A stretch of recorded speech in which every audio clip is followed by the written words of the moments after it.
Kelsey Grammer shows up in a poorly rendered CGI effect as Beast, and they say, let Charles know. So, the X-Men. There you go. There's only one post-credit scene. It was the most interesting part of the whole movie. And it looks like shit. Yeah, remember when Marvel movies were, like, fun and not an obligation? So I just left work from watching the Marvels. And this isn't gonna be a like, I don't like it because it's girls. Fuck girl power. No. This is a mess of a movie. Oddly enough, they're like, it's the worst Marvel movie. No, it's not the worst Marvel movie. We have reached a point of oversaturation where you have to know the TV shows as well as the movies, and I think that's too much for people.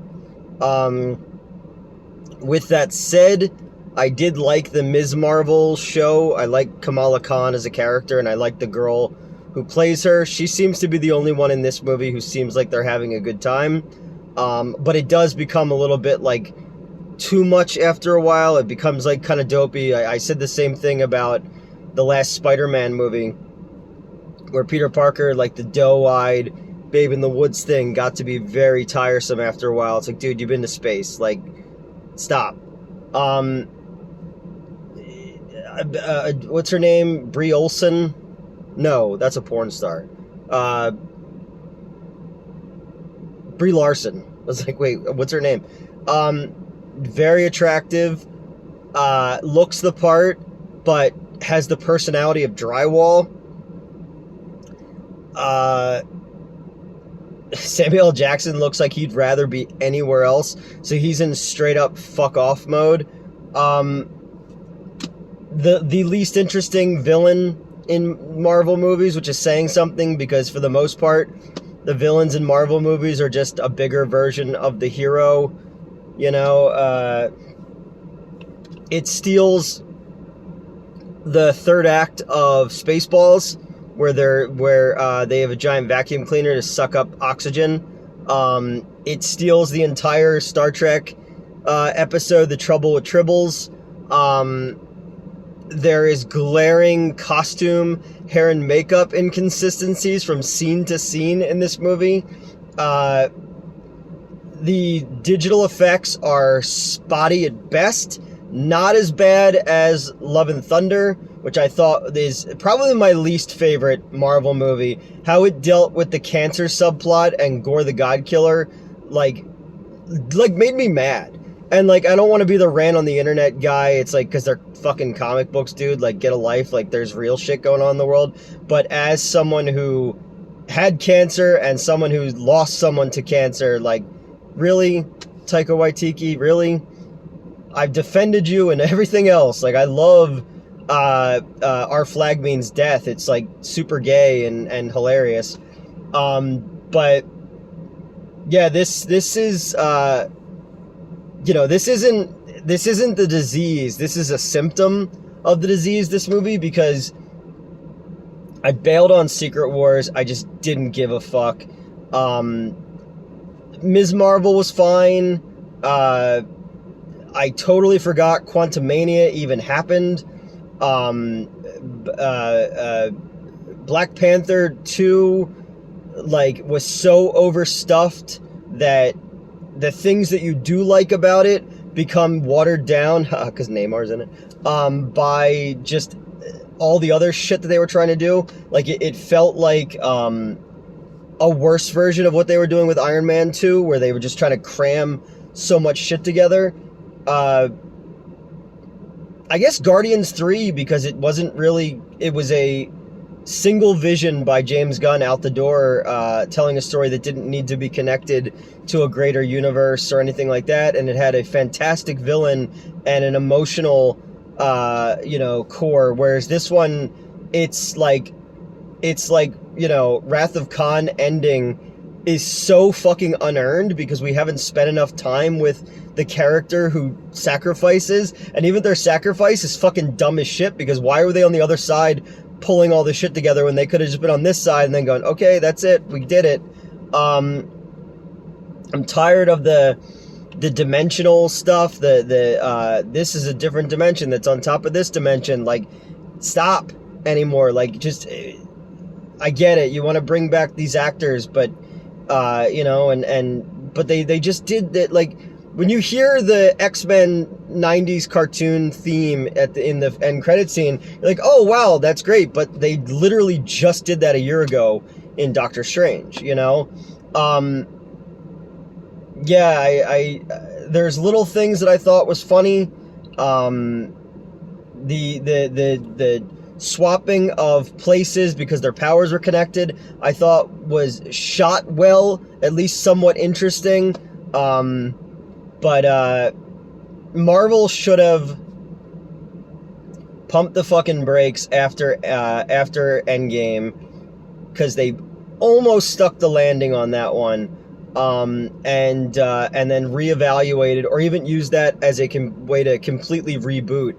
Because right now what Marvel needs is the X-Men and the Fantastic Four. They're talking now about getting rid of, because that dude who plays Kang is like a serial woman abuser, and it's like, oh, we're gonna get rid of that whole subplot now, and we're gonna bring in Doctor Doom. No, stop.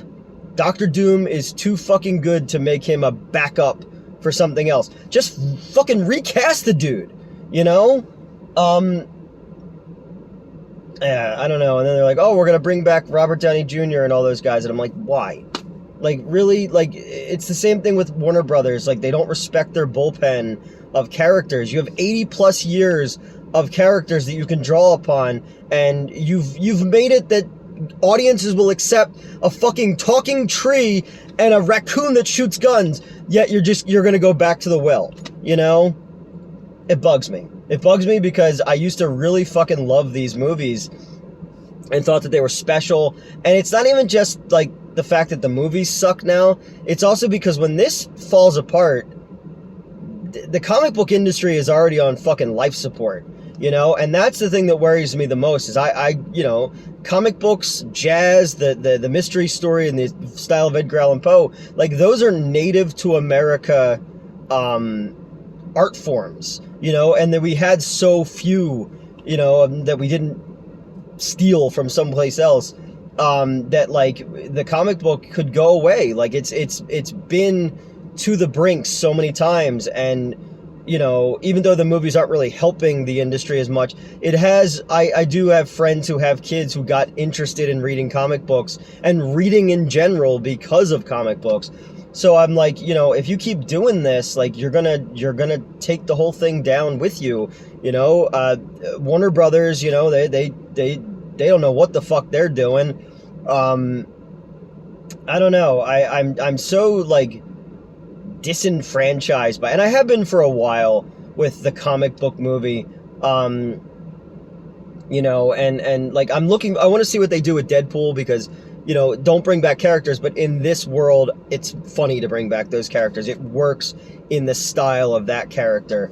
But like, I don't know, man. Like, this one it wasn't even like, can't even get mad or depressed because it's Captain Marvel, and I barely remember the first one. Like, they have a little recap in the thing, and I was like, oh yeah, fucking Jude Law was in that movie. And wait, was Captain Marvel and Rambo's mom lesbians in the 90s? I couldn't, like, remember what was going on. All I really remember was they have a fight in a blockbuster, because 90s, and Stan Lee is reading the Mallrats script. That's all I really remember about that movie. And this one is even, there's even less to remember, but they try. There's like a whole planet where people, they don't speak, they sing and dance and stuff like that. And I get what the director was trying to do with that, but like, there's a reason why something like that would work for a James Gunn that aren't working here, because it's not earned, and when Captain Marvel has her, like, emotional scenes, like, she's not really emoting. Like, there's really nothing there. Again, the only person in this movie that's any good is the Kamala Khan girl. The villain's fucking weak. The the Nick Fury subplot on the ship with her family and stuff like that is just, it's just there to fill time. And again, hair and makeup and costumes. It's so I'm like, wait a minute. She was just in her Captain Marvel costume. Wait a minute. Why is Captain Marvel wearing like a Captain Marvel costume that now looks like it would exist in a Zack Snyder superhero? Like, none of it makes any fucking sense. And then when Wonder Woman, when Captain Marvel goes to like the planet where they sing, and like she's the princess there to a dude who looks like Rufio, and like she has to like wear like a princess Captain Marvel outfit, but it looks like when DC used to do those bombshell things where they did them like as 50s pinups, or 40s and 50s pinups. The Wonder Woman one, this was I'm not disappointing. It's more like this is a sign of the fact that like when you plot out something, they got really lucky. Kevin Feige, I believe, got really, really lucky that studios were able to, with a couple movies that didn't work, Thor: The Dark World and Iron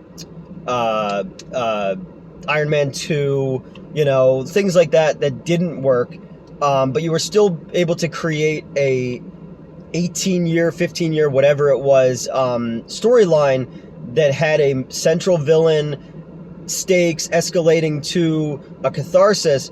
This, it just seems like they're fucking throwing whatever and seeing what sticks. I dug Shang-Chi. I saw that one on Disney Plus like way after the fact because it came out during COVID.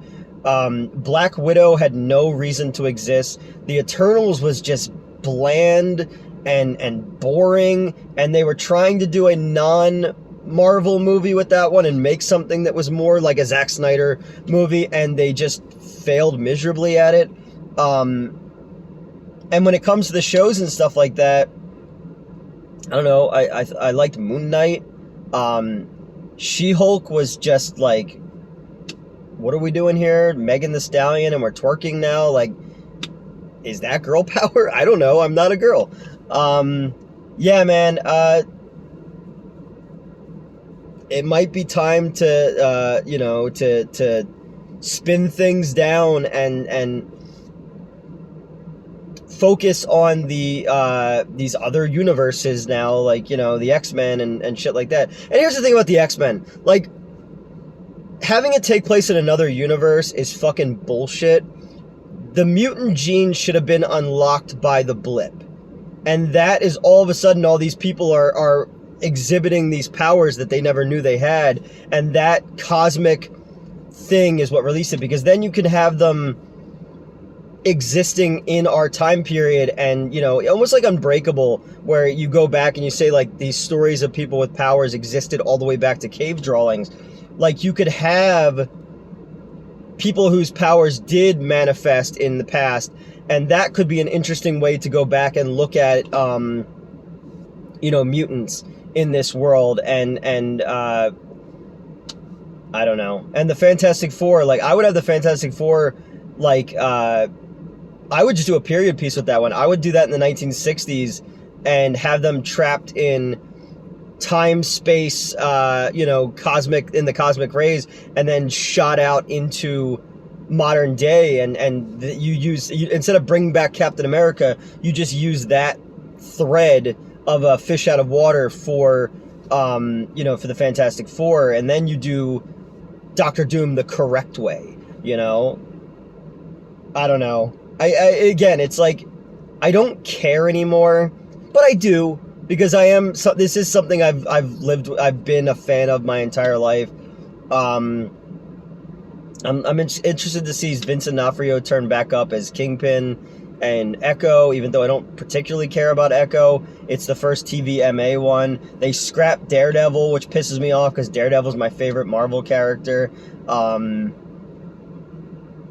don't know. Captain Marvel, was it stronger, faster, whatever she says in that one? Not good. Not good at all. Yeah, but when you see it, you let me know what you thought. Again, this isn't a ripping it because it's a lady movie. It's a ripping it because it's a poorly written movie that they clearly had super obvious reshoots of, and you'll see what I mean when you see it. I guess if I had to say one good thing about it, it's the shortest Marvel movie. So, as Bill Murray said in Caddyshack, so I got that going for me. All right, guys, have a good one.